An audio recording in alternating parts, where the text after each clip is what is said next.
I never thought standing up to my family would land two of them in jail, but here we are. My brother Dave, let's call him that, was the kind of person who made growing up unbearable. Only a year older than me, he always made sure I knew who was in charge. He'd rough me up, steal my stuff, and somehow always get away with it. Because of course, he was the golden child. The day I turned 18, I packed my things and left home. My uncle, a retired cop, took me in and helped me start fresh, and even gave me an old but reliable Crown Vic he'd gotten through the department. I adored that car. It was mine, and after everything I'd endured, it felt like a small piece of justice. But Dave? He hated that I had that car. Maybe because he'd run 3 of his into the ground. Eventually, when his latest rust bucket died after slamming it into a pole, he came asking to borrow mine. I refused, of course. I knew how he drove. I needed my car too. Predictably, my parents called, demanding I lend it to him. I said no. My uncle even gave me a proud high five for standing firm.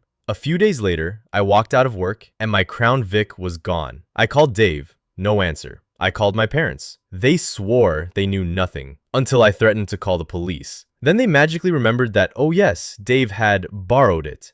Furious, I demanded it back immediately. When he showed up with my car, I saw how he'd done it, with a set of universal Crown Vic keys he'd bought online. I warned him if he ever touched my car again, I'd have him arrested. He had the nerve to ask for a ride home after that stunt. I left him standing in the freezing cold. My uncle wasn't taking any more chances either. He installed a tracker in the car. Fast forward to Christmas Day. We were celebrating with family, and I looked out the window. My car? Gone. Again. I checked the tracker. Dave was miles away. I called him, and in typical Dave fashion, he told me to screw off. Minutes later, we got a panicked call. He'd crashed. Couldn't handle the icy roads or the rear-wheel drive. We followed the tracker and found him by the side of the road. My Crown Vic nose deep in a snowy ditch. My uncle was livid. My parents begged me not to call the police. I didn't listen. Turns out, the cops were already en route. When they arrived, my parents tried to lie, said I was driving. I called BS right there. My uncle backed me up, and thankfully, one of the cops recognized him. When they checked Dave's license, it was suspended. They breathalyzed him too. Yup, he'd been drinking. He was cuffed on the spot. My mom sobbed. The officer reminded her that lying to the police was also a crime. That shut her up real quick. Dave spent the night in jail. Apparently, the cops gave him a taste of the horrors of prison.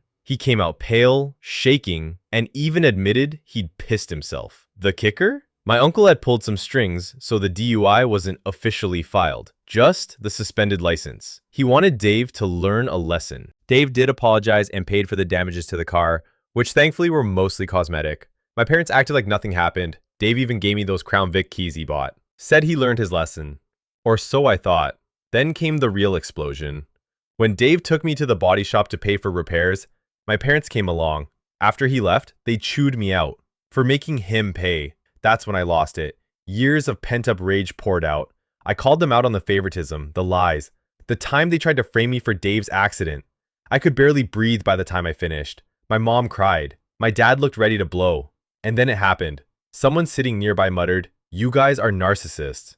My dad snapped. He beat the man so badly, he ended up in the hospital. I called the cops. Dad fled, left my mom crying in the lobby. He was arrested later that night. When he got out of jail, he was a mess, missing teeth, bruised all over, got into a fight in there. Karma, maybe. The man he beat up, Dan, decided to sue. My dad planned to fight it, until someone smashed their minivan's windows, probably a warning. He finally gave up when my mom threatened to leave him. Settled out of court, started anger management. He's quieter now, but the rage still lingers. Our relationship? Non-existent. Dave, surprisingly, has been trying to patch things up. He moved out, rides a bike to work, and seems genuinely sorry. But the damage? It's done. My car's fixed, now with the tracker and kill switch. And me?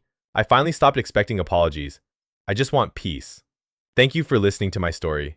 If you enjoyed it, please like this video and subscribe to Kindle Stories for more powerful tales like this. Have you ever dealt with a toxic family member? Share your experience in the comments below. We'd love to hear from you. Until next time, stay safe and trust your gut.